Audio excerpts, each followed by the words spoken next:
Et salut à tous les amis, aujourd'hui on se retrouve pour une nouvelle vidéo. Alors, on est à l'approche du marathon de Paris, le marathon de Paris c'est dans 5 jours. Donc voilà, je voulais faire une petite vidéo là-dessus. Marathon que j'ai pu courir en 2023. Et voilà, je voulais faire cette vidéo pour partager mon expérience parce que je sais que vous êtes nombreux à avoir peut-être avoir un petit peu d'appréhension, à avoir du stress. Partir pour 42 km, c'est pas une distance qui est facile. Mais malgré ça, moi aussi j'étais comme toi, je pensais que c'était pas possible. Et j'y suis arrivé. Je suis allé au bout en 2023 avec la médaille de finisher et le t-shirt.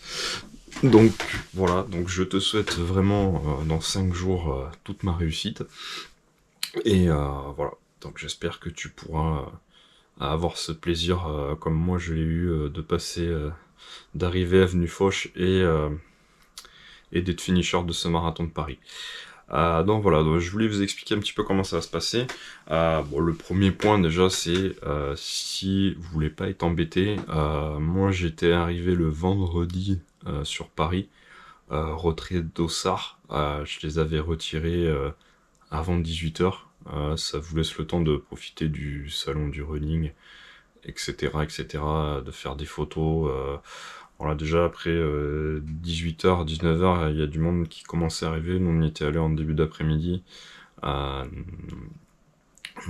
ça, c'est le premier point. Alors, je vous dis qu'il y avait du monde après 18h parce que j'ai des amis qui étaient, eux, arrivés un petit peu plus tard et avaient galéré, effectivement, déjà dès le vendredi. Et bon, le samedi, prenez votre mal en patience si vous avez que la journée du samedi pour aller retirer le dossard.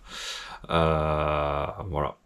Donc c'était déjà la première chose que je pouvais vous dire. Essayez de retirer le dossard avant 18h le vendredi, c'est plus cool, vous aurez vraiment le temps de profiter du salon en running. Ensuite, comment ça va se passer? Oui, c'est normal hein, que si c'est votre premier marathon, voilà, il peut y avoir un petit peu de stress 5 à 6 jours avant. En tout cas, si vous avez fait une préparation, on va dire, un plan d'entraînement, on va dire sérieux, moi je dirais avec globalement 3 sorties par semaine, à hauteur de, on va dire, un volume kilométrique de 35-40 km. Honnêtement, vous avez plus une séance de renfort musculaire. Parce que bon, faut quand même pas négliger le renfort musculaire. Voilà, si vous avez fait ça, et vous allez être finisher sans problème, hein. Voilà, donc après, encore une fois, la barrière horaire est de 6 heures sur un marathon. Bon, ça vous laisse quand même ça vous laisse quand même le temps large hein, de finir. Donc voilà, en tout cas, si vous avez fait une prépa sérieuse, il n'y a vraiment pas d'inquiétude à avoir là-dessus. Vous serez finisher du marathon. Il faut savoir que le marathon, il y a 97% de taux de finisher, donc ça fait juste seulement 3%, donc c'est quand même, voilà, c'est quand même des chiffres qui sont intéressants. Après, de toute façon, quand on part sur un marathon, bien sûr qu'on est dans l'optique de le finir. Après, moi voilà, en tout cas, si vous avez des doutes, en tout cas, voilà, essayez de les effacer quelques jours avant la course parce que c'est vrai que c'est pas bon. Mais en tout cas, voilà, si vous avez fait une préparation sérieuse, encore une fois, ça se passera bien. Donc, pour ce qui est du parcours, alors, je le regarde en même temps sur mon téléphone, comme ça je vais pouvoir le commenter en live. Euh, Puisque du coup 2023 c'est pas non plus d'aujourd'hui. Mais je m'en rappelle très très bien comment ça s'était passé. Vous allez partir à Champs-Élysées, du champ des Champs-Élysées. Vous allez attaquer, alors faites très attention en partant des Champs-Élysées, c'est en descente. On a tendance à s'enflammer sur le premier kilomètre. Ouais, on a tendance à s'enflammer sur le premier kilomètre parce que c'est de la descente, il y a du monde, il y a de la musique, vous êtes dans l'euphorie. Euh, pour, pour peu qu'il fasse beau, franchement, c'est vraiment agréable. Voilà, donc ça c'est clair que voilà, ne vous enflammez pas sur les premiers kilomètres, en tout cas, voilà, ne vous enflammez pas là-dessus. Ensuite, vous allez arriver à place de la Bastille. Donc là, voilà, hein, ça va commencer. Là, vous allez commencer à dérouler tranquillement. Mettez-vous à un rythme. Surtout, moi, je vous conseille vraiment de pas taper trop en cardio.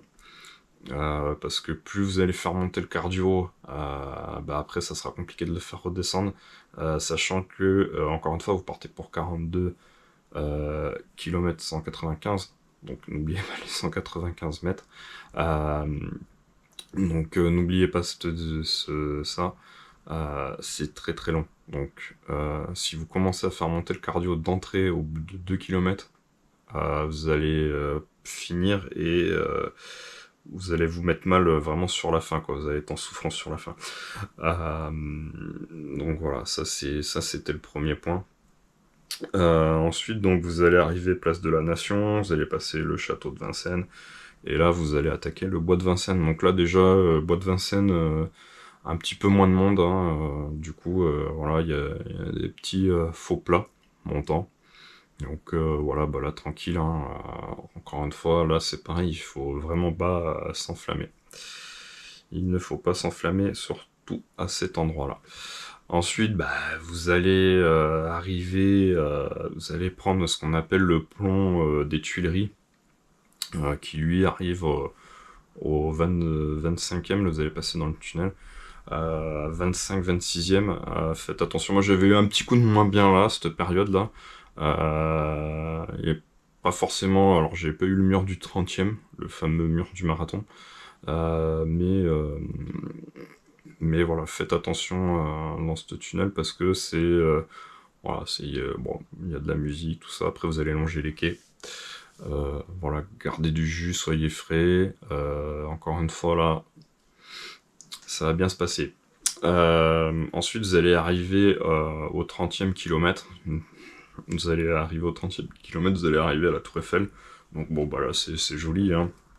Vous arrivez à la Tour Eiffel. Et puis, bon voilà, là, faut profiter. Il y a il y a un petit coup une petite montée aussi, après, aux alentours du 35e. Aussi, il y a une petite montée. Voilà, donc faites bien gaffe à ça aussi. Et puis, bah, après, une fois que vous avez passé le 35e, 36e, bon, bah là, même après, c'est la tête qui va prendre le dessus, clairement. Là, vous pouvez pas abandonner, même au 30e. À partir du 30e, c'est vraiment la tête, il vous restera 12 km. C'est vraiment la tête qui va prendre le dessus. Et puis bah après bah vous arriverez à Avenue Foch, et puis bah vous serez finisher du marathon de Paris. Bah voilà, les conseils que je pouvais vous donner, c'est surtout dormez bien les jours avant. Ne stressez pas, la veille peut-être que vous aurez du mal à dormir parce que bah voilà, c'est sûr que le stress ça y fait, donc ouais, vous allez dormir un petit peu moins bien. Euh, et ensuite, bah oui, cette semaine au niveau entraînement, bien sûr que, enfin même, je pense que si vous avez eu un plan structuré, normalement les 2 dernières semaines, vous avez tendance à baisser quand même en intensité. Donc, bon voilà, faut vraiment réduire le volume sur ces 2 dernières semaines pour garder de la fraîcheur et réussir et arriver très très frais et voilà, réussir à finir. Euh, donc voilà, bah, globalement, hein, comme je vous disais, hein, enfin, encore une fois, c'est vrai que aujourd'hui on oublie beaucoup de choses. Hein. On oublie que bah, ça reste un marathon. On a mis cette épreuve un petit peu de côté en disant que voilà, je vois beaucoup de choses passer en disant qu'un marathon, bah, c'est pas grand chose. C'est devenu voilà, c'est devenu ringard, machin. Mais non, en fait, c'est 42 km les gars, et encore une fois, c'est pas rien de s'engager sur une telle distance. C'est des mois de travail, des sacrifices pour certains, un régime alimentaire pour certaines personnes aussi. Donc voilà, donc c'est le projet de certains d'entre vous, c'est peut-être le projet d'une vie, ou je sais pas, hein, mais en tout cas voilà, il faut pas négliger, il faut pas banaliser cette distance qui est pour moi quand même quelque chose d'assez grand. Donc ce que vous allez faire, c'est grand. Donc croyez en vous. Et voilà, j'espère que, voilà, encore une fois de plus, moi je vous souhaite toutes de connaître le plaisir et d'avoir cette chance d'arriver, et la médaille autour du cou, c'est tout simplement fabuleux. Voilà ce que je pouvais vous dire de plus. Si sur l'alimentation et la nutrition, mais bon, je pense que vous avez tous déjà plus ou moins testé l'alimentation qui vous convient le plus. Voilà, pensez à vous hydrater aussi. Alors cette année, moi il y avait des gobelets, là cette année il n'y en a plus.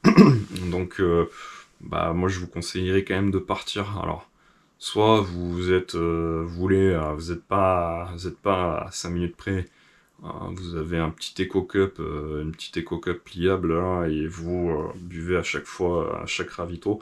Par contre je vous conseille fortement de boire tous les 5, il y a un ravito tous les 5. Buvez de l'eau tous les 5 km. Hydratez-vous, parce que sinon, si vous faites pas tous les ravitaux, ça peut être compliqué, surtout pour un premier. Donc voilà, c'est pas ça qui va vous faire perdre 10 minutes sur votre chrono, c'est pas très grave. Voilà, mais prenez le temps, parce que c'est des minutes que vous allez gagner sur la fin. Voilà ce que je pouvais vous dire d'autre. Voilà ce que je voulais vous dire.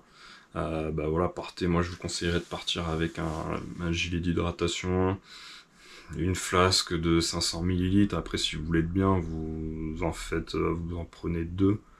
Comme ça, vous avez une électrolyte et une deuxième flasque. Voilà, vous avez une flasque. Moi, je fais une flasque d'eau et une flasque d'électrolyte, donc 500 ml et 500 ml.